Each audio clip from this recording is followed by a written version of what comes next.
Database development process को हम देखते हैं कि इस प्रोसेस में यानी पूरे की पूरे डेटाबेस प्रोसेस के अंदर कौन कौन से फेजेस आते हैं, या हम एक्चुअल कह सकते हैं कि पूरे का पूरा क्या प्रोसेस होगा, किन किन फेजेस में से जब आप कोई भी डेटाबेस सिस्टम बनाने जाते हैं तो किन किन फेजेस में से गुजरेंगे। वही फेजेस जो हैं एक्चुअली हमारा जो है वो मॉड्यूल्स बन जाएंगे जो आप लर्न करेंगे। ओके, ये हमारे पास कुछ फेजेस हैं: planning, analysis, design, maintenance, implementation, maintenance, and again planning. Why again planning, that we'll discuss. अच्छा, अब प्लानिंग फेज में हम क्या करते हैं, आप कोई भी किसी भी ऑर्गेनाइजेशन का अगर आप एक सिस्टम बनाने जा रहे हैं तो आप सबसे पहले उसकी एंटरप्राइज मॉडलिंग करते हैं। What you do, enterprise modelling. ये एंटरप्राइज मॉडलिंग क्या होती है? इस पे आप देखते हैं कि करंट आपका डाटा किस तरह प्रोसेस हो रहा है। ठीक है, और हम ये देखते हैं कि और डाटा किस तरह प्रोसेस हो रहा है करंटली, और इसमें कौन कौन से प्रोसेसेस होते हैं, जो बिजनेस फंक्शन कौन कौन से हैं। ठीक है, फॉर एग्जांपल अगर आप एक यूनिवर्सिटी की बात करें तो आप यूनिवर्सिटी के बिजनेस फंक्शंस को देखेंगे। आपका एक बिजनेस फंक्शन हो सकता है एडमिशन लेना, एक बिजनेस हो सकता है, बिजनेस फंक्शन है किसी भी प्रोग्राम के अंदर स्टूडेंट को एनरोल करना। फिर एग्जामिनेशन का उसका कुछ प्रोसेस है या बिजनेस फंक्शन है। फिर आपको डिग्री लेने का एक बिजनेस फंक्शन है कि आपने डिग्री कैसे लेनी है, यानी डिग्री जब आप सारे कोर्सेज पढ़ लेते हैं तो आपको डिग्री के लिए कैसे अप्लाई करना है। अगर आपने फीस माफ़ करवानी है या आपने स्कॉलरशिप लेनी है तो उसका अपना एक जो है वो बिजनेस फंक्शन होगा। तो ये हमने स्टडी करना है कि इसमें प्लानिंग में करते हैं कि आपके पास कौन कौन से बिजनेस फंक्शन है। अच्छा, इसके बाद हम ये करते हैं कि आपने जो है ये जस्टिफिकेशन फाइंड करनी है कि आपको नए सिस्टम की क्या ज़रूरत है। हो सकता है करंट मैनुअल है, फिर तो जस्टिफिकेशन क्लियर रहना कि हम इसको अब ऑटोमेट करने जाएंगे, या करंट सिस्टम किसी ओल्ड टेक्नोलॉजी में बना हुआ है तो फिर आप देखेंगे कि जी अच्छा जी इसके ये बेनिफिट है, इसके वो बेनिफिट है, जो भी हम इसको यानी कि वो आपने उसकी जस्टिफिकेशन फाइंड आउट करनी है। अगर आप खुद प्रपोज करने जा रहे हैं, वरना तो खुद कोई आपको इनवाइट कर रहा है जी हमारा सिस्टम बनाए, तो that is a different story. अच्छा, अब जो है इसके अंदर जो नेक्स्ट फेज है प्लानिंग में, वो आपने कंसेप्चुअल डाटा मॉडलिंग करनी है। कंसेप्चुअल डाटा मॉडलिंग नेक्स्ट हमारा जो एक्चुअल मॉड्यूल है, जिसमें आप ये सारा कुछ लर्न करेंगे कैसे करते हैं, उसमें आप डिटेल लर्निंग करेंगे इसी की, ये कंसेप्चुअल डाटा मॉडलिंग क्या है। अच्छा, अब कंसेप्चुअल डाटा मॉडलिंग में हम ये देखेंगे कि आपने जो स्कोप उसका क्या है, यानी कि जो आप करंट सिस्टम उसका बनाने जा रहे हैं उसका स्कोप क्या, identify scope of database requirement for propose information system. Scope का ये मतलब है कि कौन कौन से एरिया को अभी हम फोकस करेंगे। हो सकता है आप यूनिवर्सिटी का सिस्टम बनाने जाएं और वो कह रहे हैं कि हमें सिर्फ अभी स्टूडेंट का जो फीस का जो रिकॉर्ड है ना, हमारा वो फोकस है, तो इट मीन्स कि आपका कंसेप्चुअल डाटा मॉडलिंग में आपको ये क्लियर हो जाएगी चीज़ कि आपने सिर्फ फीस के अंदर रहना है। हो सकता है वो कहते हैं जी हमें सिर्फ एलएमएस चाहिए, तो आपका स्कोप सिर्फ एलएमएस के अंदर ही होगा। सेकंड काम इसमें हम क्या करेंगे, analyse overall data requirement for business function supported by the database. अब जब हमने ये डिसाइड कर दिया कि स्कोप एलएमएस है फॉर एग्जांपल, उस एलएमएस के अंदर जो आपकी हाई लेवल की रिक्वायरमेंट है वो आप यहाँ पे फाइंड आउट कर लेंगे कि क्या कुछ इसमें हो सकता है। ठीक है, ये एलएमएस है, एलएमएस में हम चाह रहे हैं कि स्टूडेंट रजिस्टर हो, उसकी असाइनमेंट आए, असाइनमेंट उसको मिले, कोर्सेज सेलेक्ट करे, उसके लिए जो भी उससे कोई रिक्वेस्ट करनी है वो करे। तो ये सारी चीज़ें हम यहाँ पे एनालाइज कर लेंगे, प्लानिंग के अंदर इसको हम फाइनल करेंगे कि ये चीज़ें होंगी। जब ये प्लानिंग फेज कंप्लीट हो जाएगा फिर हम उसके अंदर डिटेल में जाएंगे एनालिसिस के अंदर। ये एक्चुअल जो पार्ट है, ये वाला ये पार्ट है, ये जो हमारा एक्चुअल जो डेटाबेस का डिज़ाइन का जो काम है, जहाँ हम एंटिटी रिलेशनशिप डायग्राम पढ़ेंगे, वो इस पार्ट में आ जाता है। सो कंसेप्चुअल डाटा मॉडलिंग में क्या करते हैं, यानी जब एनालिसिस फेज में आपने करना है, इसमें जो आपका इब्तदाई यानी प्रीलिमिनरी कंसेप्चुअल डाटा मॉडलिंग होती है इंक्लूडिंग एंटिटीज एंड रिलेशनशिप।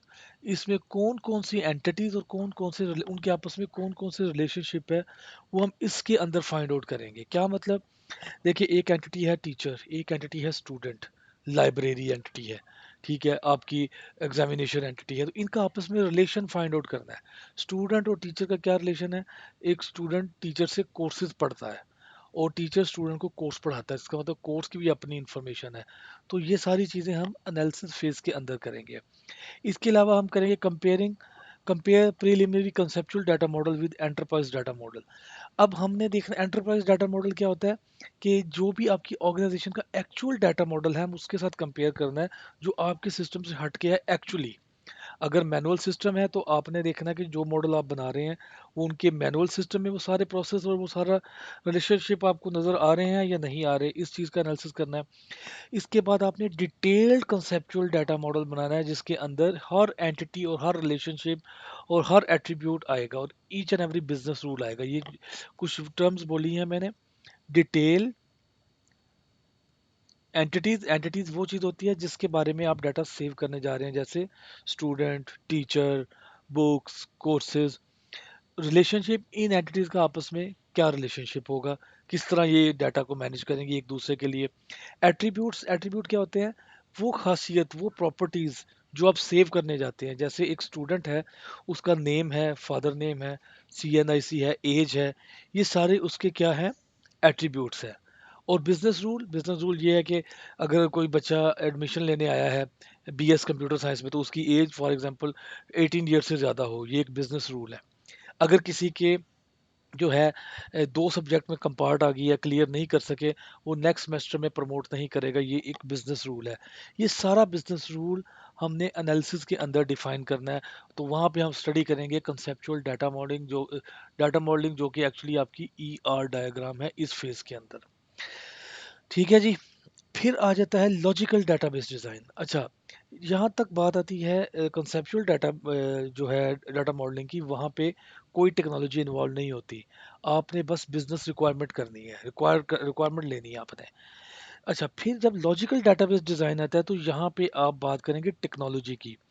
आप किस टेक्नोलॉजी में ये काम करने जा रहे हैं। टेक्नोलॉजी का मतलब है आप एक रिलेशनल डेटाबेस पे जा रहे हैं, आप ऑब्जेक्ट ओरिएंटेड डेटाबेस पे जा रहे हैं, आप फाइल प्रोसेसिंग पे जा रहे हैं। तो ये हमारी जो है लॉजिकल डेटाबेस डिज़ाइन कहते हैं। Analyse detail transaction form display enquiries, this one propose by the database. ये हर ईच एंड एवरीथिंग जो आपने इसके अंदर एनालाइज करनी है, लेकिन किसके लिए, फॉर अ पर्टिकुलर जो भी आपकी टेक्नोलॉजी है उसके लिए। अच्छा, इसके बाद integrate database views into conceptual data modelling. अच्छा, अब हमने क्या करने हैं, जो हमने उस टेक्नोलॉजी के अंदर जो हमने काम करना है उसको आपने इंटीग्रेट करना है आपके कंसेप्चुअल डाटा मॉडलिंग के साथ। जो आप पीछे एनालाइज करके आए हैं उसको और इनको आपस में इंटीग्रेशन करनी है, यानी ये इनकी मैपिंग होगी एक, कि अगर वहाँ पे आपने एक एंटिटी बनाई है तो आपकी जो टेक्नोलॉजी आप यूज़ कर रहे हैं वो एंटिटी उसमें टेबल होगी। एक्सेल यूज़ कर रहे हैं तो एक्सेल शीट होगी, यानी जो भी आप टेक्नोलॉजी यूज़ कर रहे हैं। हमारा जो इस कोर्स का और ओवरऑल जो फोकस है वो सिर्फ रिलेशनल डेटाबेस है, हम रिलेशनल डेटाबेस के पे काम करेंगे। ठीक है जी।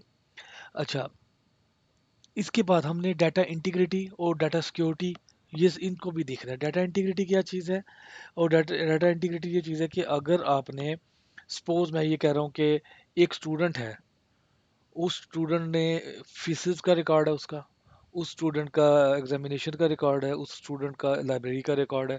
इंटीग्रिटी ये होगी कि अगर मैं एक स्टूडेंट के रिकॉर्ड को, उसका रजिस्टर फाइल जो भी उसका इंफॉर्मेशन है वही ख़त्म कर दूं, तो बाकी जगह पे उसकी इंफॉर्मेशन कैसे आएगी।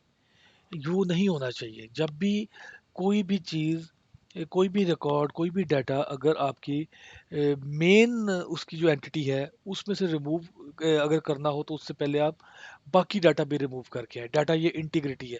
काफ़ी डिटेल में हम इंटीग्रिटी को देखेंगे, ये एक ही चीज़ नहीं है, बहुत कुछ है इंटीग्रिटी के अंदर।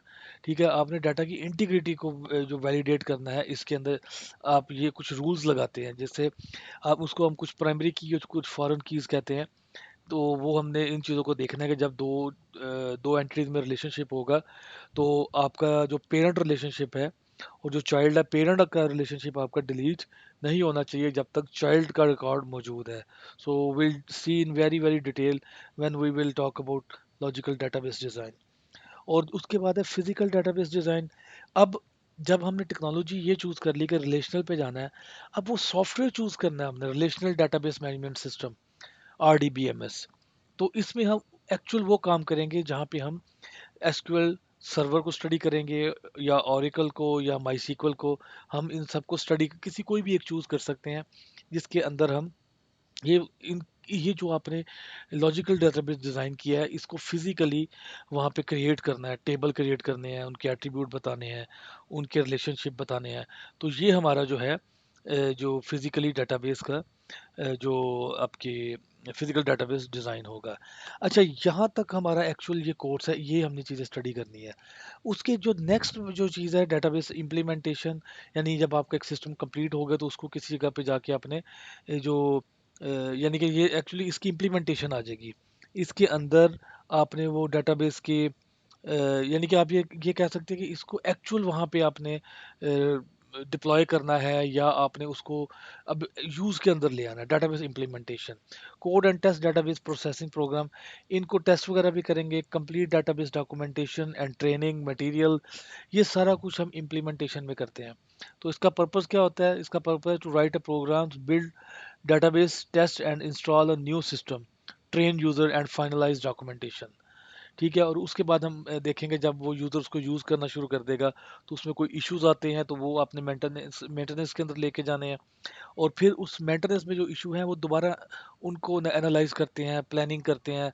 हो सकता है कोई रिक्वायरमेंट आए, कोई न्यू इन्हेंसमेंट आ जाए, तो वो सारे का सारा फेज़ ये दोबारा स्टार्ट हो जाता है। तो हमारे इस कोर्स के अंदर हमने एक्चुअल ये जो पार्ट है ना, ये वाला, इसको देखना है, इसलिए मैं इसकी फर्दर डिटेल, इस वाले पार्ट की डिटेल में नहीं जाऊंगा।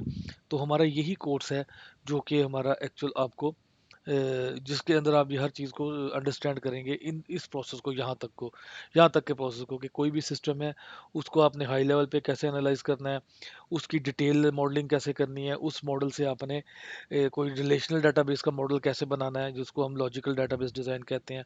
और फिर वहाँ से इसको फिजिकली जो ओपी हमारी डीबीएमएस टेक्नोलॉजी है उसके अंदर हम इसको किस तरह लेके जाएंगे। So this is our introduction, let move to our next topic.